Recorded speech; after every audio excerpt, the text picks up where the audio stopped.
Companies are paying hundreds every month for automation tools that they don't need. What if I told you you could run powerful n8n automation platform completely free forever on Google Cloud? In the next 15 minutes, I'll show you the exact setup that's saving our clients hundreds of pounds per month while handling all of their automated workflows. This in theory is the exact system we at AI Agency Plus are setting up for our small business clients. In this video, I'm going to show you how to set up n8n on Google Cloud free tier. Before we dive in, let me show you why this matters. Most automation platforms like Zapier charges based on automations and users. So here's what a typical business pays for up to 10,000 runs. So that's $129 a month. And as the automation and runs goes up, the prices goes up. I've personally set this up for dozens of businesses, and the same system powers our agency's core automation. If you're new here, we help businesses leverage automation and AI without breaking the bank. So hit subscribe if that sounds interesting. Let's have a very quick look at n8n website and the plans that they offer on the website. So here we are on n8n website, and if I look at pricing, they have a starter plan that starts from £20 a month, and there's a pro plan that starts with £50 a month. This is annual pricing. If you go with the monthly pricing, it's going to be a bit more expensive. There's a limit on number of workflow executions and active workflows that you can have on each plan. The system that we're going to build today is going to be a self-hosted instance of n8n, and there is no limit on active workflows or workflow automation. So pretty much you can run as many as you want based on the resources that we allocate to the VM. Free tier of the VM is thin on resources, but it's a good starting point where you can start building automations, and as you scale and as you start building on more and more automations for your business, you can always add more resources and scale. So what do you need for self-hosted instance is a Google account. Just a standard free Google account will do. You would need a credit or debit card. You will not be charged. This is just to set up billing on Google Cloud. That is I believe they just do that to make sure people are not abusing the service, and about 15-20 minutes of your time. I've created a new Google account so I can go through the whole setup. If you just search for Google Cloud, let's have a look at the platform. Here we are. So if you've never used Google Cloud before, this is the page that you're gonna end up on. I'm already logged in, so it shows that I'm logged in. It gives me an option to get started for free. So that's exactly what we're going to do. So get started for free. Choose a region, accept the terms and conditions.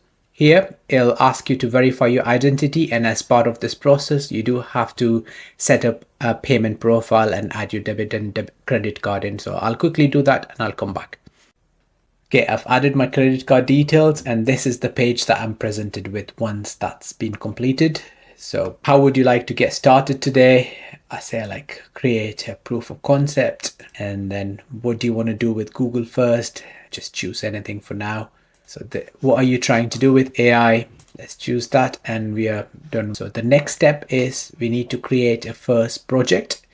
So let's click on first project, and there is a couple of projects already in here. Let me create a brand new one. I'll say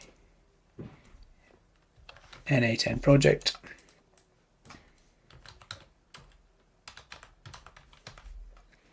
I haven't set up an organization, which is not needed. Just click create, and here it is. It's creating a project for you.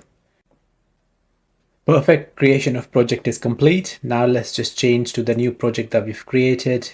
The project, we named it as n8n project. The next step is to enable the Compute Engine API.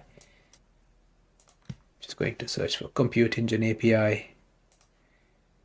Here we are, and then you just enable this one. Compute Engine API has been enabled, and this is the screen that we presented with. The next step is to browse to the Compute Engine blade and create a new VM instance. Let's do that. Compute Engine, VM instance. We don't have any VMs in here. We'll be creating a new VM. If you're planning on using the free tier of Google Cloud, you have to stick to certain limits. I'll include this URL in the description of the video where it tells you exactly the spec of the VM that's needed for the free tier. Here's the free tier usage limits. Let's have a very quick look at them before we start building the VM. So here it says the VM instance need to be E2 micro and the regions needs to be one of these three regions. The maximum disk size that we can have is 30 gig, and that is pretty much it. So I've got the same page open on another screen, so I'll be referencing this while I'm building the VM. Let's start creating a new VM in Google Cloud. So the VM name, I'll just name it as n8n VM01.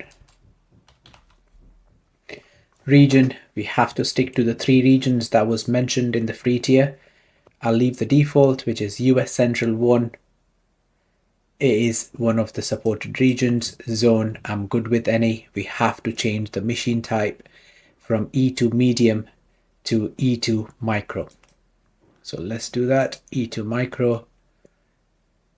Let's click on advanced configuration. Is there anything else in here?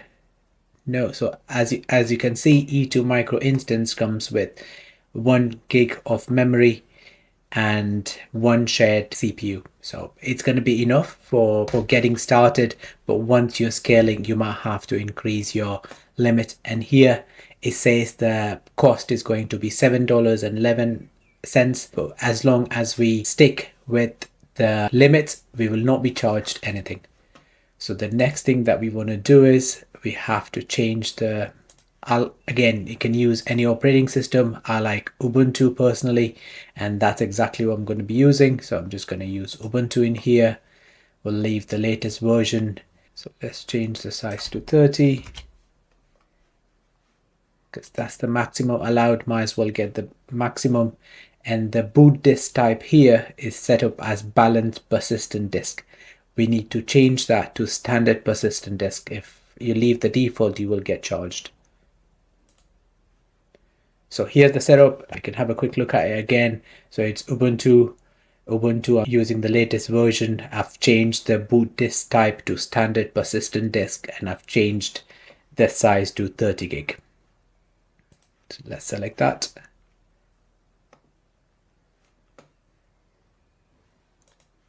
And then for firewall, we have to enable HTTP. HTTPS will allow load balancer health check as well. Okay, host name, I'm going to name it as n8n.ai agency plus.com, and then I will just click on create. Here's our new VM. It did take about a couple of minutes for the VM build to complete. We can see the VM is now running, and it does have an external IP address associated to it. So the next step in the process is we will have to link this IP address to an external domain name. Why do we need an external domain name, you may ask? That is so we can issue an SSL cert and access our n8n instance over HTTPS. So while the VM was getting built, I've logged into my GoDaddy account, and here's the domain name that I have. Let's just create a new record. So we'll just create a new record, a record. I'll just name it as n8n, and the value is going to be the IP address, and then let's just press save, and that will create a new DNS record. It might take anywhere from like 5 minutes to about 30 minutes for this change to replicate everywhere. So just wait for about 20-30 minutes so the DNS propagation is complete, and then let's carry on with the next step. It's been about 15 minutes and I've had my cup of tea and I'm back now.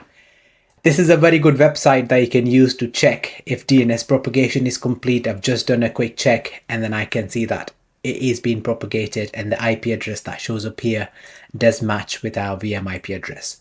The next step of the process is to connect to our VM instance and do the configuration.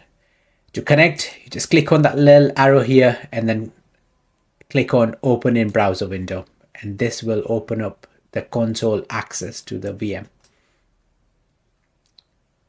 Okay, just click on authorize, and then here we are. What I've done is I've created a detailed blog on my website and I've added all the commands in here. So you don't have to worry about making a note of the commands that I'm pasting. So you can just, I'll add the link onto the description that you can go in and get all the commands in there and you can just follow along. So the first thing that I'll do is I'll just type in update. This will get the updates and then I'll do an upgrade. I'm just pasting the commands from my website. You can do the same and then just follow along. Here, installing a few things that's needed. So all we've done is we've just installed a package and then we've downloaded the Docker instance.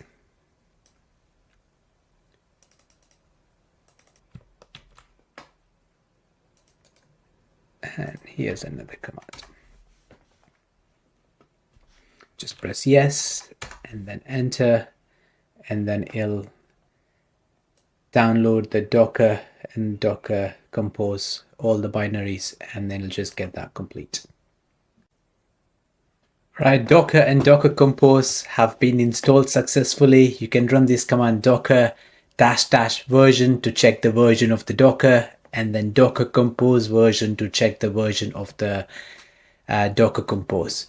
So let me just quickly show you my website. Here's the documentation I'm following. I've created a very detailed blog with all the screenshots and all the commands in here, so you can just follow along. So we've completed these steps and I've checked the Docker version. So the next step is going to be the step 4, which is we are going to create a .env file, and then we are going to add all the config in the env file. So let's do that. All right, the next step is going to be, we're going to make a directory called n8n-compose.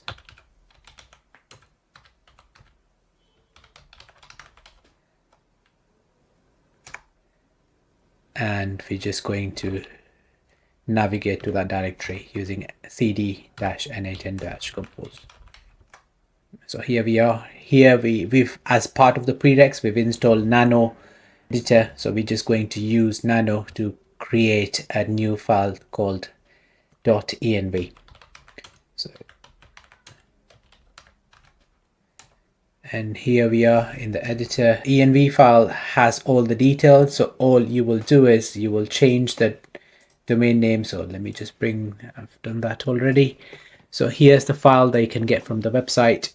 All I've done is I've changed the domain name here. I've put the domain name that we've used. If you're using a subdomain, you would put in a subdomain in here. We're using n8n. The default time zone is New York. I've changed the time zone to Europe, London, and I've changed that to the email that I've been using. So let me just copy all these details onto the env file. So just Control-C, and then let's just paste that. Here we are. And to save, all you do is just press Control-O and enter, and that will save the file, and you just Control-X to come out of the nano editor. So we have successfully added the config in the env file. Next step is step 5, where we'll be setting up a local file directory which will be used to host and save all your workflows and everything in there. So we are already in the directory, so we don't have to change the directory. All we're doing is we're just making a new directory. So just do mkdir local files. ls-a to check to say like what files we have. So we have this directory that we've just created, local files, and then .env file is the file that we've created previously.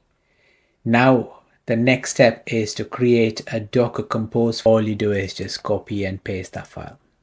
There's no changes needed. We've already created the env file, which has all the details. So it's all about just copying and pasting, and then all we do is Control-O and enter to save, and Control-X to exit. Step 7 is where we are launching our Docker compose.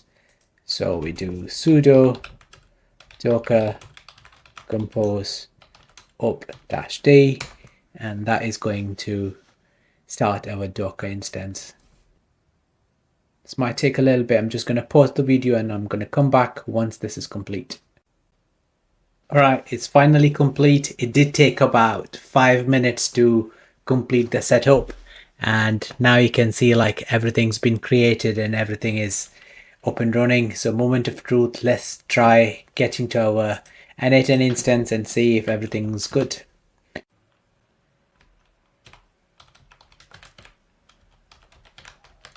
Here's the domain that we configured, and here we are. We have the setup page. That means the n8n instance was successfully deployed. So all we have to do now is set up an email address, first name, last name, and password, and you'll be able to log into your new n8n instance and start creating workflows. So let's do that now. I'll just use the email address that we created for this demo, which is tech@gmail.com. Put my details in there.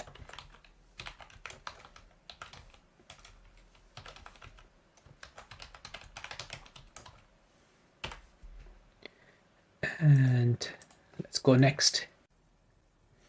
Right, let's choose some details in here.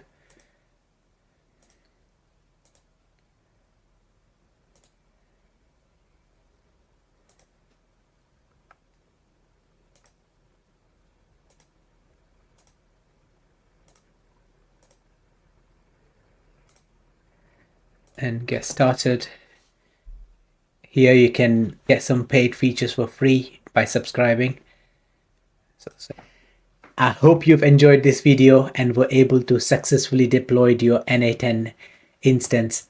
I'll be posting follow-up videos soon on how to update your n8n instance, how to set up backups, plus a lot more automation content.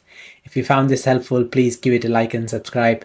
I would really appreciate your feedback in the comments, and let me know if there is any other topic that you would like me to cover. Thanks for watching.